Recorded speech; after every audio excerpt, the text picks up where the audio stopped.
नमस्ते दोस्तों, स्को high channel पर आपका स्वागत है। इससे पहले के वीडियो में हमने भारतीय नदियों में से एक महत्वपूर्ण नदी सिंधु नदी पर चर्चा की थी। आज हम उसी चर्चा को आगे बढ़ाते हैं और आज का हमारा विषय है ब्रह्मपुत्र नदी और उसकी सहायक नदियां। तो आइए आज हम ब्रह्मपुत्र नदी तंत्र को विस्तार से जानते हैं। एकदम सही। इस नदी की कहानी शुरू होती है तिब्बत के बेहद ठंडे और ऊंचे पठारों से। अब देखिए, पुरानी किताबों और पारंपरिक मान्यताओं में लंबे समय तक चेमायुंगडुंग ग्लेशियर को इसका उद्गम स्थल माना जाता रहा है। हाँ, स्कूल की किताबों में भी अक्सर यही नाम पढ़ने को मिलता था। लेकिन स्रोत सामग्री में मौजूद आधुनिक उपग्रह चित्र और जो नए शोध हुए हैं, उन्होंने इस जानकारी को पूरी तरह से अपडेट कर दिया है। अच्छा, तो नया शोध क्या कहता है? आधुनिक शोध इशारा करते हैं कि असल में अंसी ग्लेशियर इसका मुख्य स्रोत है और तिब्बत में जहां से ये अपनी ये लंबी यात्रा शुरू करती है, वहां इसे यरलुंग सांगपो कहा जाता है। यरलुंग चांगपो का तिब्बत के पठार पर बहना अपने आप में एक बहुत ही असाधारण भौगोलिक घटना है। मतलब ये दुनिया की सबसे अधिक ऊंचाई पर बहने वाली प्रमुख नदियों में से एक है। और इतनी ऊंचाई पर पानी का इतना विशाल प्रवाह एक अलग ही तरह का दबाव पैदा करता है। बिल्कुल। लेकिन इन नोट्स को पढ़ते हुए जो एक बात ने मेरा सबसे ज्यादा ध्यान खींचा, वो है इस नदी का हिमालय पर्वत श्रृंखला के साथ जो रिश्ता है। हाँ, वो पूर्ववर्ती नदी वाला कॉन्सेप्ट। एग्जैक्टली। इसमें एक विशिष्ट भौगोलिक अवधारणा का बार बार जिक्र किया गया है, एंटीसीडेंट रिवर, जिसे भूविज्ञान में पूर्ववर्ती नदी कहते हैं। जो कि बहुत ही दिलचस्प है ना? इसका सीधा सा अर्थ ये है कि इस नदी ने हिमालय के निर्माण से पहले ही अपना रास्ता तय कर लिया था। मतलब जब हिमालय पर्वत श्रृंखला का तो वजूद भी नहीं था, तब भी ये नदी वहां बह रही थी। अगर इस पूरी भूवैज्ञानिक प्रक्रिया को एक एनोलॉजी या किसी दृश्य के जरिए समझा जाए तो ये कुछ ऐसा है जैसे, मान लीजिए ओवन में रखा हुआ एक केक धीरे धीरे बेक हो रहा है और फूल रहा है। अच्छा। वो ऊपर की तरफ उठ रहा है और कोई उसे उसी समय एक तेज धार वाले चाकू से काट रहा हो, तो केक लगातार ऊपर उठता जा रहा है और वो चाकू लगातार उसे उसी जगह से गहराई तक चीरता जा रहा है। क्या बात है! ये तुलना उस पूरी भूवैज्ञानिक हलचल को बेहद स्पष्टता से समझाती है ना? देखिए, करोड़ों साल पहले जब Indian tectonic plate Eurasian plate से टकरा रही थी, तो उस भारी दबाव के कारण हिमालय पर्वत धीरे धीरे ऊपर की ओर उठने लगा था। बहुत धीमी लेकिन ताकतवर प्रक्रिया। लेकिन दूसरी तरफ यरलुंग सांगपो का जो बहाव था, वो इतना तेज, लगातार और शक्तिशाली था कि उसने पहाड़ के उठने की गति को पूरी तरह से मात दे दी। मतलब पहाड़ उठ भी नहीं पा रहा था। जैसे जैसे चट्टानें ऊपर उठती, नदी का तेज पानी उन्हें काटकर वापस उसी स्तर पर ले आता। पहाड़ उठते गए और नदी उसी जगह पर गहराई में उन्हें काटती गई। बाप रे! लाखों सालों तक चले इसी टकराव का ही तो नतीजा है कि दुनिया की सबसे पूर्वी हिमालय चोटी, जिसे हम नामचा बरवा कहते हैं, उसके ठीक पास ये नदी एक बेहद गहरी और संकरी घाटी का निर्माण करती है, जिसे हम गॉर्ज कहते हैं। हाँ, महाखड्ड या गॉर्ज। और नामचा बरवा के पास का ये गॉर्ज दुनिया के सबसे गहरे महाखड्डों में गिना जाता है। ये इस बात का जीता जागता प्रमाण है कि पानी की गति ने पत्थरों की भारी ताकत को हरा दिया। पानी की एक निरंतर धारा ने दुनिया के सबसे ऊंचे और मजबूत पहाड़ों को अपने रास्ते में आने से रोक दिया। मतलब ये विचार ही अपने आप में प्रकृति की अपार शक्ति को दर्शाता है। सही बात है। और सोर्सेज बताते हैं कि नामचा बरवा के उसी गहरे महाखड्ड को पार करने के बाद ये नदी एक बहुत ही तीखा और घुमावदार मोड़ लेती है, जिसे अक्सर हेयरपिन बेंड कहा जाता है। एकदम यू टर्न की तरह। हाँ, और इसी मोड़ के बाद ये यांग्याप दर्रे से होकर भारत की सीमा में प्रवेश करती है। ये अरुणाचल प्रदेश का हिस्सा है। और दिलचस्प बात यह है कि यहाँ से इस नदी का रूप, इसकी पहचान और इसका भूगोल पूरी तरह से एक नया मोड़ ले लेता है। बिल्कुल, भारत में प्रवेश करते ही एक तरह से इस नदी के साथ पहचान का एक पूरा नया चरण शुरू हो जाता है। वो कैसे? तिब्बत के पठारों का यारलुंग सांगपो अब पीछे छूट जाता है। अरुणाचल प्रदेश के ऊंचे और दुर्गम पहाड़ों के बीच बहते हुए इसे दिहांग या सियांग के नाम से पुकारा जाता है। अच्छा, सियांग नदी। हाँ, इसके बाद जब ये नदी अरुणाचल के पहाड़ों से नीचे उतरकर असम की चौड़ी और समतल घाटी में प्रवेश करती है, तब जाकर इसे वो नाम मिलता है जिससे ये दुनिया भर में जानी जाती है, यानी ब्रह्मपुत्र। तो असम में आके ये ब्रह्मपुत्र बनती है। जी, लेकिन देखिए, इस नदी का नाम बदलने का सिलसिला यहीं खत्म नहीं होता है। अरे, और भी नाम है? बिल्कुल। असम की घाटी को पार करने के बाद जब ये नदी आगे बढ़कर बांग्लादेश की सीमा में प्रवेश करती है, तो इसका नाम एक बार फिर बदल जाता है। वहां इसे जमुना के नाम से जाना जाता है। मतलब एक ही जलधारा है, लेकिन जिन जिन क्षेत्रों से वो गुजरती है वहां की संस्कृति और भूगोल के हिसाब से उसकी एक नई पहचान बन जाती है। सही कहा। अगर हम इसकी कुल विशालता और लंबाई के आंकड़ों पर गौर करें तो स्रोत बताते हैं कि इसकी कुल लंबाई लगभग 2900 किलोमीटर है। 2900 किलोमीटर बहुत बड़ी दूरी है ये। बिल्कुल। लेकिन जो तथ्य सबसे ज्यादा सोचने पर मजबूर करता है वो ये है कि इस पूरे 2900 किलोमीटर की लंबाई में से भारत में इसका सफर केवल 916 किलोमीटर का ही है। कुल लंबाई का 1/3 हिस्सा भी नहीं है ये तो। एग्जैक्टली। भारत में इसका सफर भले ही लंबाई के हिसाब से छोटा लगता हो, लेकिन सच ये है कि इसी 916 किलोमीटर के हिस्से में ये नदी अपना सबसे रौद्र, सबसे विनाशकारी और साथ ही सबसे रचनात्मक रूप भी दिखाती है। रचनात्मक रूप से आपका मतलब माजुली से है? हाँ, इस रचनात्मक शक्ति का सबसे बड़ा और जीवित उदाहरण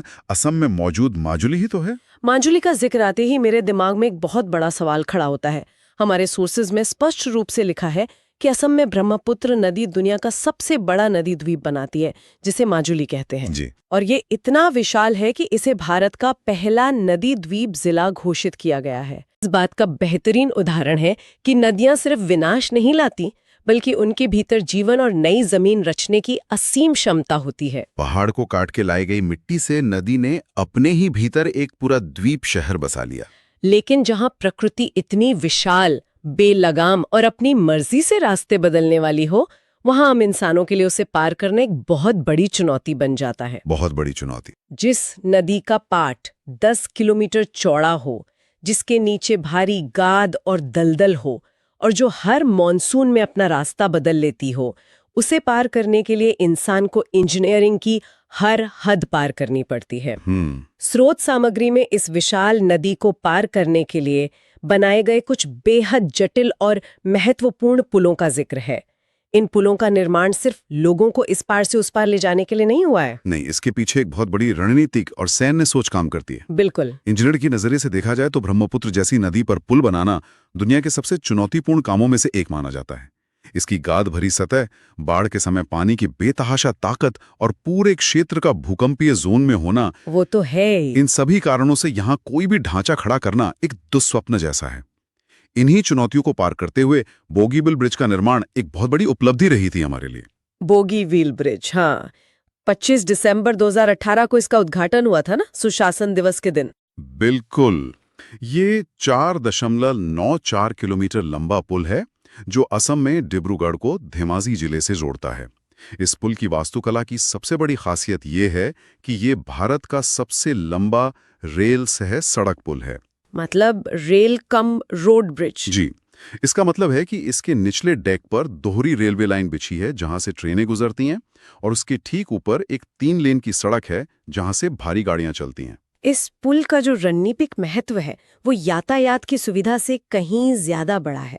भौगोलिक रूप से देखा जाए तो ये पुल चीन की सीमा के बेहद निकट स्थित है।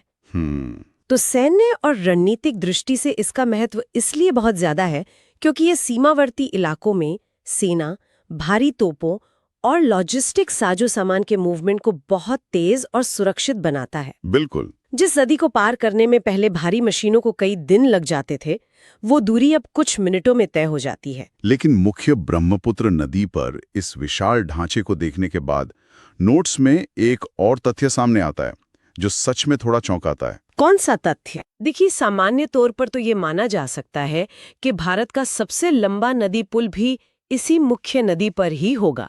इतनी बड़ी नदी है, स्वाभाविक सी बात है। लेकिन हैरानी की बात यह है कि भारत का सबसे लंबा नदी पुल, जिसका नाम भूपेन हजारिका सेतु या ढोला सदिया सेतु है, वो मुख्य ब्रह्मपुत्र नदी पर है ही नहीं। हाँ, वो उसकी एक सहायक नदी पर बना है। एग्जैक्टली।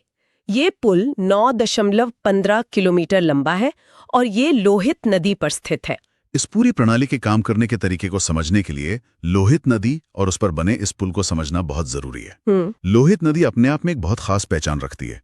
इसका उद्गम तिब्बत की जयालचू पर्वत श्रेणी से होता है और ये पहाड़ों से तेज गति से उतरकर आगे सियांग नदी में मिल जाती है।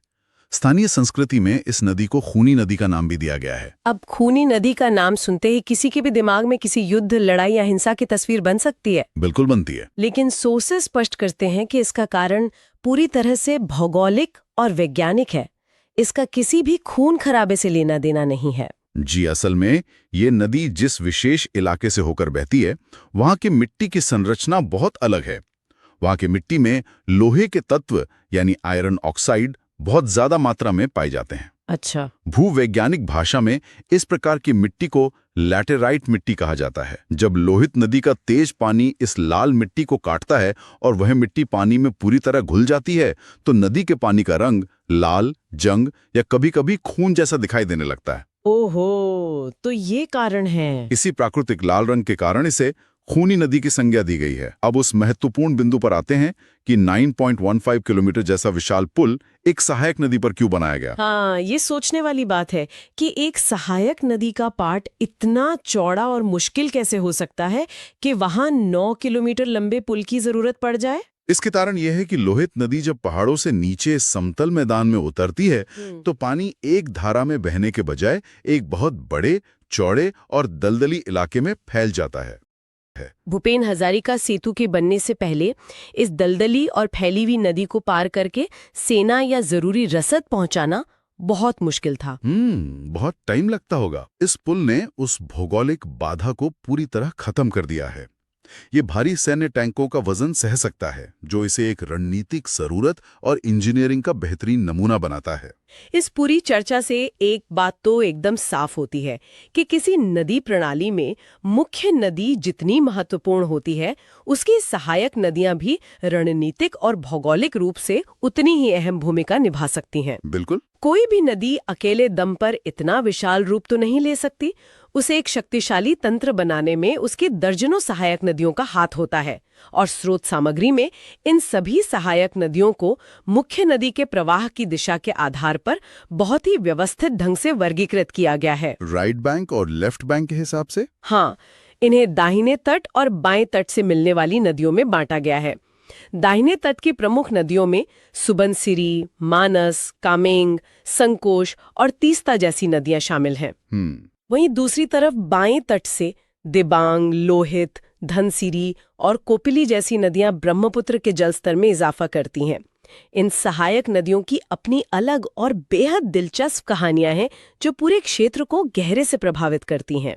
इन सहायक नदियों में जो सबसे प्रमुख नाम आता है, वो है सुबनसिरी का। जी। अगर सिर्फ पानी की मात्रा या जल आयतन की बात की जाए तो ये ब्रह्मपुत्र की सबसे बड़ी सहायक नदी है। ये भी तिब्बत हिमालय से निकलती है और असम के लखीमपुर के करीब आकर मुख्य ब्रह्मपुत्र में समा जाती है। अच्छा। मानसून के समय जब सुबनसिरी का पानी मुख्य नदी में मिलता है, तो वो पूरी नदी प्रणाली के बहाव और जल स्तर को भयानक रूप से बढ़ा देता है। इसके बाद एक और महत्वपूर्ण नदी मानस है। मानस, इसका नाम तो काफी सुना है। ये तिब्बत से निकलकर भूटान होते हुए भारत पहुंचती है। ये भूटान की सबसे बड़ी नदी प्रणाली है, जो वहां के ग्लेशियरों का पानी लाती है। इसका महत्व सिर्फ पानी तक ही सीमित नहीं है, बल्कि ये पर्यावरण के लिए भी बहुत जरूरी है। यह नदी यूनेस्को द्वारा मान्यता प्राप्त विश्व धरोहर मानस नेशनल पार्क के ठीक बीच से होकर बहती है। इसीलिए इसका नाम मानस है। जी, वहां के वन्य जीवों को जीवन देती है, जिसके बाद अंततः ये असम के जोगीघोपा में ब्रह्मपुत्र से मिल जाती है। एक और नदी जिसका जिक्र स्रोत सामग्री में प्रमुखता से किया गया है, वो है संकोश, या जिसे संकोशी नदी भी कहते हैं। हाँ, संकोश। ये उत्तरी भूटान के पहाड़ों से निकलती है और अपने लंबे सफर में कई बार अपना नाम बदलती है। जैसे भूटान के लोग इसे पुनः सांगचू कहते हैं, जबकि भारत की सीमा में प्रवेश करने के बाद इसे स्वर्णकोश या गदाधर कहा जाने लगता है। बिल्कुल। ये नदी सिर्फ एक पानी की धारा नहीं है, बल्कि ये दो राज्यों और कई संस्कृतियों के बीच एक बहुत महत्वपूर्ण विभाजक रेखा का भी काम करती है। भौगोलिक दृष्टि से देखा जाए तो संकोश नदी असम और पश्चिम बंगाल के बीच एक बहुत ही स्पष्ट प्राकृतिक सीमा तय करती है, एक नेचुरल बॉर्डर। हाँ, लेकिन इसका महत्व केवल नक्शे पर एक रेखा खींचने तक सीमित नहीं है। इसे एक बड़े सांस्कृतिक विभाजक के रूप में भी देखा जाता है। यह नदी दो अलग अलग भाषाई और सांस्कृतिक क्षेत्रों को अलग करती है। दिलचस्प है। इसके अलावा इसका अपना एक बहुत गहरा सांस्कृतिक महत्व भूटान में भी है। भूटान का जो बेहद प्रसिद्ध और ऐतिहासिक बौद्ध मठ है, जिसे पुनाखा ड्जोंग कहा जाता है। हाँ, उसकी तस्वीरें बहुत सुंदर होती हैं। वो इसी नदी के संगम के पास स्थित है। नदियां हमेशा से सिर्फ जमीन को नहीं काटती, वे सभ्यताओं को जोड़ने और बांटने का काम भी करती आई हैं। लेकिन अगर किसी सहायक नदी की कहानी सबसे ज्यादा चौंकाने वाली है ना, जिसने सचमुच भूगोल के नियमों पर ही सवाल खड़े कर दिए हैं, तो वो है तीस्ता नदी का इतिहास। अरे हाँ, तीस्ता की कहानी तो सच में हैरान करने वाली है। आज के समय में तीस्ता नदी सिक्किम में चोलामू झील और जेमू ग्लेशियर से निकलती है। जी। रंगपो और रंगीत जैसी नदियां इसकी प्रमुख सहायक नदियां हैं। कालिम्पोंग और जलपाईगुड़ी जैसे खूबसूरत और घनी आबादी वाले शहर इसके तट पर बसे हैं। जी। मेली के पास तो ये नदी अपने तेज बहाव के कारण रिवर राफ्टिंग के लिए पूरी दुनिया में जानी जाती है। लेकिन स्रोत में जो ऐतिहासिक तथ्य दिया गया है वो किसी को भी हैरान कर सकता है। बिल्कुल करेगा। इसमें स्पष्ट रूप से बताया गया है कि 1787 से पहले तीस्ता नदी वास्तव में गंगा नदी प्रणाली का हिस्सा थी। वो गंगा की सहायक नदी थी और उसी दिशा में बहती थी। हाँ। लेकिन आज ये बांग्लादेश के फुलछड़ी नामक जगह पर जाकर जमुना यानी ब्रह्मपुत्र नदी में मिल जाती है। तो चलिए अब बात करते हैं बाएं तट की सहायक नदियों के बारे में। जो हमारे स्रोत हैं उनमें बहुत साफ तौर पर लिखा है कि दिबांग नदी ब्रह्मपुत्र की सहायक नदी है। पर इसे सिर्फ एक मामूली सहायक नदी तो नहीं कह सकते ना? बिल्कुल नहीं, इसका उद्गम बहुत खास है। स्रोत में आगे बताया गया है कि ये अरुणाचल प्रदेश के दिबांग घाटी जिले में क्यान दर्रे के पास से निकलती है। अच्छा, क्यान दर्रे मतलब ये काफी ऊंचाई पर है? बहुत ज्यादा ऊंचाई पर। और दर्रे या पास का मतलब है कि पानी एक बहुत ही ऊंचे और संकरे रास्ते से नीचे आता है। तो वहां तो पानी की स्पीड भी बहुत तेज होती होगी। हाँ बिल्कुल। और बात सिर्फ एक जलधारा की नहीं है। स्रोत के सटीक शब्दों में कहें तो दिबांग नदी की सहायक नदियां सीसर, मधुन, ड्री और एमरा हैं। ठीक है, आइए इसे समझते हैं। मतलब मैं इसे एक फैमिली ट्री या पारिवारिक वृक्ष की तरह देख रही हूँ। बहुत अच्छा उदाहरण है ना? क्योंकि अक्सर हम सोचते हैं कि एक नदी बस एक अकेली बहती हुई धारा है, लेकिन दिबांग तो खुद ब्रह्मपुत्र की सहायक होने के बावजूद सीसर, मथुन, ड्री और एमरा जैसी अपनी खुद की सहायक नदियों का एक पूरा परिवार लेकर चल रही है। एग्जैक्टली। और दिबांग घाटी और ख्यान दर्रे का जो जिक्र हमारे स्रोत में है वो इसकी सटीक भौगोलिक पहचान कराता है। वो कैसे? मतलब ये हमें बताता है कि ये सारा पानी ग्लेशियर और बर्फीली पहाड़ियों का है। जब सीसर या एमरा जैसी नदियां अपना पानी दिबांग में डालती हैं तो वो एक बहुत ही एग्रेसिव और ठंडी धारा बन जाती हैं। जो ऊपर से नीचे एकदम क्रैश होते हुए आती है। बिल्कुल, वो पानी अपने साथ बहुत सारी काइनेटिक एनर्जी लेकर आता है। अच्छा, तो दिबांग की उत्तरी उत्पत्ति को तो हम समझ गए, लेकिन मेरे दिमाग में एक सवाल आ रहा है। हाँ बताइए। क्या ये जो बाकी सहायक नदियां हैं वो भी सिर्फ एक ही राज्य की सीमाओं तक सीमित रहती हैं? ये बहुत ही बढ़िया सवाल है और इसका जवाब हमें अरुणाचल से निकालकर सीधा नागालैंड की ओर ले जाता है। ओहो, नागालैंड। हाँ, हमारे स्रोत के अनुसार धनसिरी ब्रह्मपुत्र नदी की एक सहायक नदी है। धनसिरी। इसका रास्ता कैसा है? इसके रास्ते को अगर देखें तो स्रोत में बिल्कुल स्पष्ट लिखा है कि धनसिरी नागालैंड के लाइसेंग शिखर से निकलती है और असम के गोलाघाट जिले और नागालैंड के दीमापुर जिले से होकर बहती है और अंत में धनसिरी मुख में ब्रह्मपुत्रा नदी में मिल जाती है। यहाँ बात वास्तव में दिलचस्प हो जाती है। कैसे? देखिए ना, प्रकृति इन मानव निर्मित सीमाओं को तो मानती ही नहीं है। हाँ। मतलब धनसिरी नदी नागालैंड और असम के बीच कैसे एक धागे की तरह काम कर रही है। हाँ बिल्कुल। ये दीमापुर और गोलाघाट जैसे दो अलग अलग राज्यों के जिलों को आपस में जोड़ रही है। एग्जैक्टली। और यहाँ दिलचस्प बात यह है कि इसका जो पूरा पैटर्न है वो एक नदी के पूरे जीवन चक्र को दिखाता है। मतलब शुरुआत से लेकर अंत तक। हाँ, देखिए ये लाइसिंग शिखर से शुरू होती है। ये शिखर मतलब फिर से एक ऊंचाई वाली जगह। राइट। और फिर ये मैदानी इलाकों से होते हुए अपना सारा सफर तय करके अंत में धनसिरी मुख तक पहुंचती है।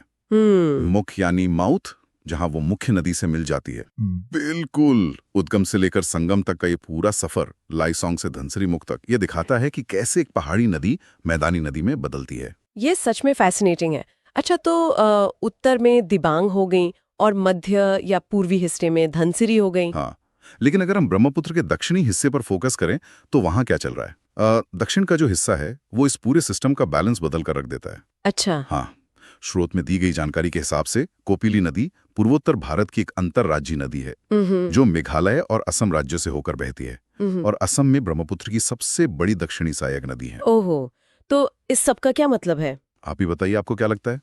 मतलब ये जो अंतर्राज्यीय या इंटरस्टेट शब्द है ना, हाँ, ये मेरा ध्यान खींच रहा है। बिल्कुल। मैं इसे एक इंटरस्टेट हाईवे की तरह देख रही हूँ जो मेघालय और असम के बीच एक तरह से जल परिवहन का काम कर रहा है। बहुत सही एनालॉजी है। और मुझे इस बात पर सच में हैरानी हो रही है कि ये कोई आम सहायक नदी नहीं है। स्रोत के मुताबिक ये दक्षिणी छोर से आने वाली सबसे बड़ी सहायक नदी है। हाँ, और अगर हम इसे बड़े चित्र या बिगर पिक्चर से जोड़कर देखें तो सबसे बड़ी दक्षिणी सहायक नदी होने का एक बहुत गहरा अर्थ है। वो क्या? देखिए, मेघालय दुनिया के सबसे ज्यादा बारिश वाले इलाकों में से एक है। बिल्कुल, वहां तो बहुत हैवी रेनफॉल होता है। तो कोपिली नदी के जरिए वो सारा मानसून का पानी असम के मैदानों में आता है। ब्रह्मपुत्र का जो इतना विशाल आकार हम देखते हैं ना, खासकर गुवाहाटी और उसके आसपास के इलाकों में, उसमें कोपिली के पानी का बहुत बड़ा योगदान है। मतलब गुवाहाटी के पास ब्रह्मपुत्र जो एकदम समंदर जैसी दिखती है, वो बिना कोपिली के शायद वैसी होती ही नहीं। एग्जैक्टली। बिना दक्षिण की इस सबसे बड़ी नदी के ब्रह्मपुत्र का वॉल्यूम इतना ज्यादा कभी नहीं हो पाता। तो अगर हम आज की इस पूरी चर्चा को समेटें, तो आज के इन स्रोतों ने हमें सच में एक बहुत ही अद्भुत यात्रा कराई है। बिल्कुल कराई है। हमने अरुणाचल प्रदेश के क्यांग दर्रे से शुरुआत की, फिर हम नागालैंड के लायसंग शिखर गए और फिर मेघालय से असम तक बहने वाली कोपिली की धाराओं को भी देखा। हाँ, तो इससे एक बात तो बहुत स्पष्ट हो जाती है कि ब्रह्मपुत्र का अपना कोई एक स्वरूप नहीं है। सही कहा।